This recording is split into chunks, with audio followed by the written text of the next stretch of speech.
Hey there, welcome to the show. Thank you so much for tuning in. So this is Eric. and Zilani Mulati, and in this show we talk about marriage, relationships, and Yes. parenting. Yes. Yes, And purpose. and purpose. Yes.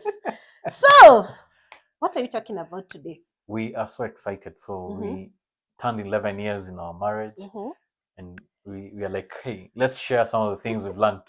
Yes. Of course, we've made mistakes. We're not perfect, Maybe. but we've learned and we continue to learn. So Mhm. today we are talking about, does marriage really work? Now that you've been married, we've been married 11 years.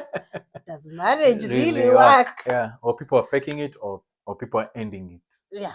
Yeah. What's going on? Okay, so start us off. Does marriage, many people ask that question, and Mhm.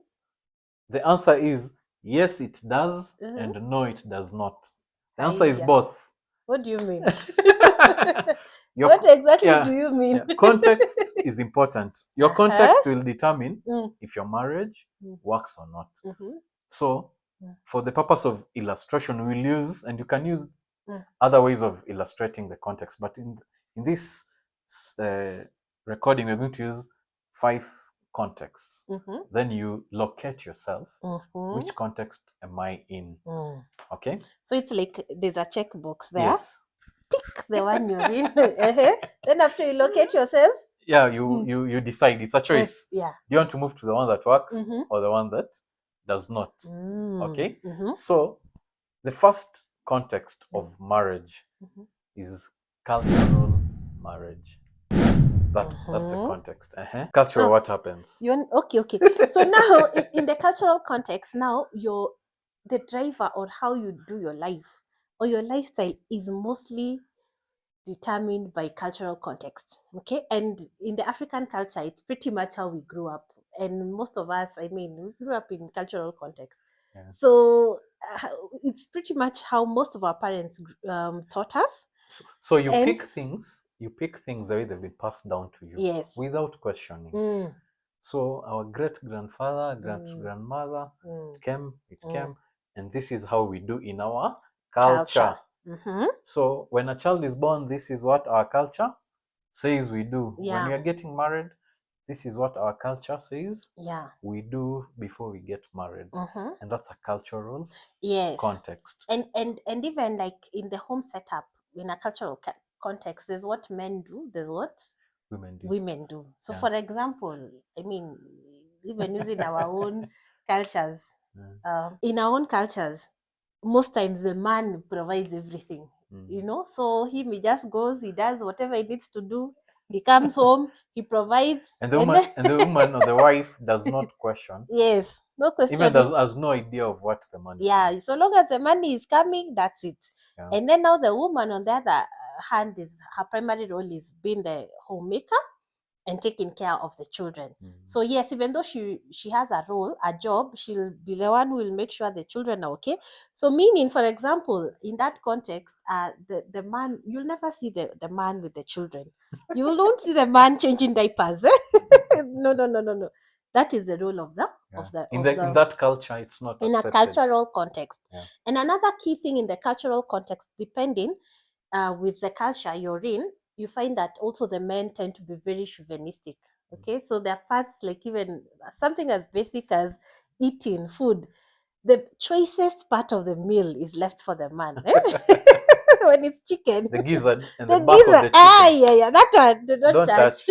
That's for the man of the house. It's for the man of the house. Another one is conflict. When you have conflict in a cultural setup, we go back to to our parents, to the wazes, elders, to that uncle, village, to that auntie, to elders, seek help. Yes. So that's now the context of the cultural context. And there could be other aspects. We're just, because for the sake of this recording, we're giving indicators for you to understand. Yes. That's the first context. The second context is pop. Marriage. I talk about it. Yes. Now pop is going with the trends. You see the way you make popcorn, it's just popping. Whatever is popping, you just pick it up.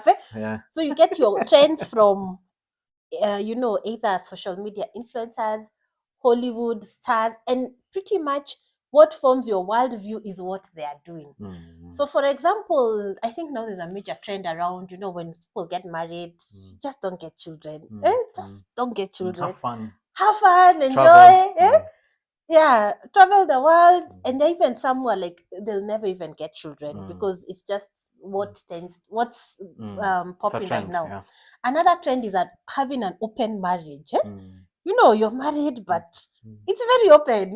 You can have another person on the side and so on and so forth. That's also a trend. Okay, then the other one is now, another key trend happening right now is that women are actually being very dominant in relationships. Okay, so whatever the woman says goes. It's a woman's world. Yes, the future is voice female. of the voice of the man has been dumped down. And if a man speaks, the woman is allowed to query and question, not with the intention of seeking, consensus or agreement, but just to prove, I can't agree to it. Yeah, that's a trend going on. So that's pop marriage.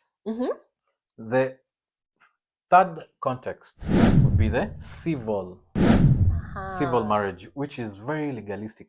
So you go to a lawyer, there's a prenup, it's contractual, and you agree on the roles, and I'll do this, you'll do this, and there's an exit clause.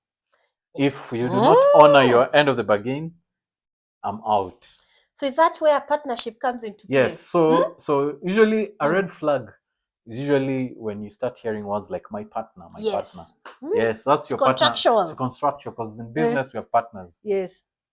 And allow me to just talk about that a little bit. You see now, like, because even us, we've had partnerships before, and let me tell you, in business, not in business, where here it's a covenant. That's the other kind of marriage. We'll come to it. Yes. So now, in those partnerships we've had, let me tell you, when the business is not working, hey, that is the time you leave. I mean, you're like, it's not working, we're leaving. And we've exited some business partnerships because it just wasn't working. And you'll notice in such an environment, in such a scenario, the interest is usually based on yourself. If this thing is working, then I'm in. If it's not working, everyone is in it for themselves. Yes. So if you're in it for yourself, you're in a partnership. Yes. Kind of marriage. Yeah. Yeah. And that's number 3. Number 4 kind of context of marriage is religious. So based on your religion, you're Christian, you're Hindu, you're Muslim, you are subscribed to what that religion is saying. And it's interesting because you become religious, so you just like culture, you follow what the elders and the generations before have passed. In religion, you just follow what the religious leaders have said you do. And it's an activity. We usually go to church on Sunday, and you go to church on Sunday. We usually, have to carry some money and give on Sunday. And you carry and give. Oh, I have to do a wedding before I get married. And you just do a wedding. So you're just, you're fulfilling activities. Yes. And not transformation. It's not from your heart. Yes. There's a script you have to follow religiously that makes you spiritual. Yes. Feel spiritual.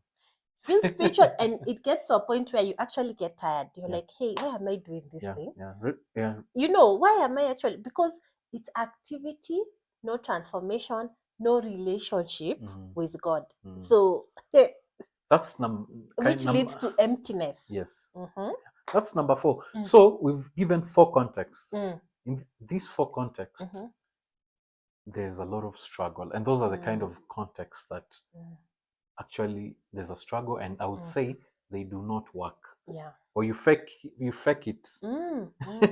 There's no enjoyment. There's no enjoyment. So does marriage work? When I say no, I mean the 4. And then there's the 5th kind of marriage, which is the kingdom godly marriage. And that's the marriage that works. What kind of marriage is that? That's the marriage where it's a cord of 3 strands, okay? So there's marriage that does not work. The 4 don't work. this one works. Kingdom marriage. So what kind of marriage is that? It's a marriage. It's a biblical kind of marriage, number one. Number two, it's the marriage where it says it's a cord of 3 strands that cannot be easily broken. So there's the wife, the husband, and God as the third strand. Yes, not your mother-in-law. Yes, there's no other Not party. social media. There's no other party. Not ChatGPT. And it's man and wife. Yes. Not woman and woman, man and man. No. So if it's woman, that's another kind of marriage. It's pop. That one is pop. Trends. So here it is man, wife, and God. Okay. Here, spirituality is about our relationship with God, not activities, religious activities. So my relationship with God as a child of God, and her relationship with God, and we follow what the Bible tells us concerning God and marriage. So if you're to raise our children, we ask ourselves, what does the Bible say concerning raising children? The Bible says, raise a child in the way they should go, and when they grow, they'll not depart. Bible. What does the Bible say about, for example, money? It says, that God is our provider. And so as I go to work, I'm a channel in this marriage. As she goes to work and resources come. So resources comes through whichever channel, through me, through her, for us as a family, because it's God who is providing for us. What does the Bible say about, conflict? There's issues like forgiveness. There's issue, like, love is patient, love is kind. So we get the definition of what love is scripturally. So I need to be patient with her. I need to be, kind to her. I do not keep a record of wrong towards her. That becomes the standard that we live by, and it informs our values and how we live life. And that's the kind of marriage that works. Yeah, and it's so amazing you're saying that, because that marriage that works, when we go back to the author of the marriage, it's God, and he knows exactly what works. And he knows, what will bring fulfillment to the marriage. And in some cases, it's very countercultural, okay? So for example, one of the key things that God tells us to do is that men are actually instructed to love, and women we are instructed, me now, and the other women, we're instructed to submit, okay? But now, people may say, well, I don't want to submit. But guess what? That's the one that works. Okay. And I think in another video, we'll unpack that. Love more. And submission. Yes. And you have to define love biblically. Yes. Which is love is kind, love is patient, love is not self-seeking. And you have to define submission biblically. Because if you use the cultural lenses to describe submission, it will be subjugation. The woman will be put down. That's not submission. To be handled in another recording. Yeah. So what have we learned in our 11 years of marriage? Is that there are different kinds of context of marriage. And there's the marriage that works, which is the godly kingdom marriage, where it's the cord of 3 strands that cannot be easily broken. And there's marriage that does not work, which is cultural, religious, pop, and civil. And so, as you're watching, have you located yourself? Which kind of marriage do you have? And is there a need to transition from one to the other? Yeah, so put your comments, let us know, get in touch. We can also help you to transition if there's, if you feel in that space. Yeah, so thank you for tuning in. Yeah, and see you next time. Okay, bye. See you.